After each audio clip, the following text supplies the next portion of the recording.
This podcast is part of the Breakthroughs in Bioscience series, a collection of illustrated articles that explain recent developments in basic biomedical research and how they are important to society, and is brought to you by the Federation of American Societies for Experimental Biology, or FASEB. FASEB is the nation's largest coalition of biomedical researchers, representing 24 scientific societies and over 100,000 researchers from around the world. Our mission is to advance health and welfare by promoting progress and education in biological and biomedical sciences. Spying on cancer with PET scans. 48-year-old Tony R. should have been relieved. Computed tomography, known as CT scans, taken 8 months after he had a cancerous section of his colon removed, showed no further evidence of the cancer in his body. But he still had persistent pain in his abdomen. CT scans allow for a look at the internal structures of the body, but may not detect some cancerous growths until they are large enough to be easily seen. Knowing this, his doctor ordered a new procedure. The new procedure, known as a positron emission tomography, or PET scan, looks at the biochemical signs of disease instead of anatomical changes, and can reveal cancer much earlier than other imaging techniques. In Tony's case, a PET scan showed that a multitude of small tumors speckled his bowel and liver. Based on this new information, Tony underwent aggressive chemotherapy, and a 5-month follow-up PET scan revealed remission in all known tumor sites.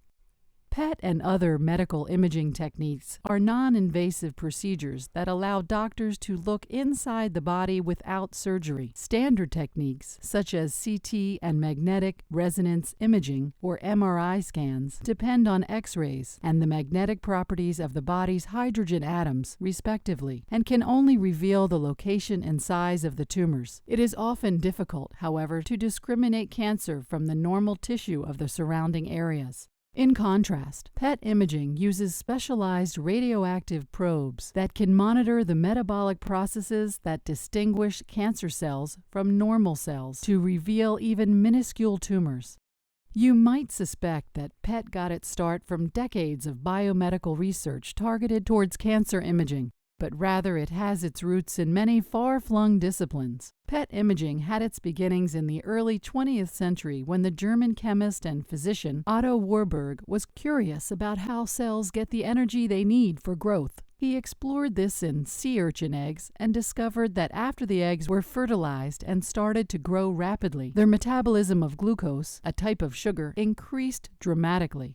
Like sea urchin embryos, cancer cells grow rapidly. Did they also use glucose to fuel their growth? When Warburg tried to answer that question in the 1920s, he discovered that cancer cells break down sugar at a much faster rate than normal cells. With his quest to understand what fuels cell growth, which earned him the Nobel Prize in Medicine and Physiology in 1931, Warburg had defined a hallmark of cancer cells that 50 years later would enable scientists and physicians to distinguish the first glimmers of tumors in living organisms. Turning Warburg's findings, however, into a medical imaging technology wouldn't have been possible if Parisian chemists hadn't been exploring the instability of atoms. Those French researchers were Frédéric Joliot and Irene Curie, the daughter of Pierre and Marie Curie. Carrying on her family's work, Irene and her husband Frédéric studied radioactivity. They discovered that radioactive elements could be artificially created. For this, Curie and Joliot were awarded the 1935 Nobel Prize in Chemistry. Their work prompted American physicist Ernest Lawrence to search for artificially created radioactive atoms among the byproducts of the high-energy bombardments carried out in his cyclotron. The cyclotron was a powerful instrument that could break apart the particles that comprise the atom. Within a few years' time, Lawrence isolated the radioactive forms of several atoms, including uranium, which was used in the atomic bomb, fluorine, and phosphorus. Unlike normal atoms, radioactive atoms give off signals that can be detected with Geiger counters and other devices. Such radioactive signaling offered researchers the revolutionary opportunity to trace molecules in action in the body. One of the first researchers to use radioactive tracers to try to uncover hidden molecular activity in the body was chemist and physicist George de Hevesy. Lawrence sent de Hevesy radioactive versions of phosphorus, a building block of bone. De Hevesy then explored how this radioactive chemical is taken up or lost by the skeleton of rats over time. De Hevesy's work revealed that bones are not stable entities, but rather are continually being broken down and rebuilt, with about 1/3 of the phosphorus atoms deposited in the rat skeleton being removed in just 20 days. In de Hevesy's experiments, research animals were euthanized after being given the radioactive tracers and then dissected. The dissected animals were then placed on photographic films to capture the images of the distribution of the radioactive tracers. This pioneering work in the development of radioactive tracers to study the metabolism of animals led to de Hevesy being awarded the Nobel Prize in Chemistry in 1943 and opened up the possibility of tracing dynamic physiological processes in the body. But to make that possibility a reality, researchers still had to develop safe tracers whose radioactivity would diminish rapidly so as not to pose undue risk or harm to those injected with it. They also needed to develop sensitive, non-invasive imaging devices that could detect signals that the tracers gave off when they accumulated deep within the body. The first step on the road to developing tracers to study biological pathways was to create radioactive versions of biologically important, naturally occurring molecules that could be readily taken up by various tissues from the bloodstream.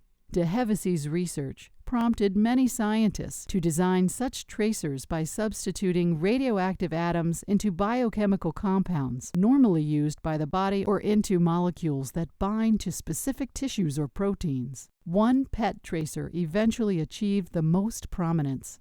Chemists at Brookhaven National Laboratory made this celebrated molecule in the 1970s by inserting radioactive fluorine into a sugar molecule, glucose. The radioactive tracer they created, called FDG, fluorodeoxyglucose, is an analog of glucose and is readily taken up from the bloodstream by cells, but can't be fully broken down by them.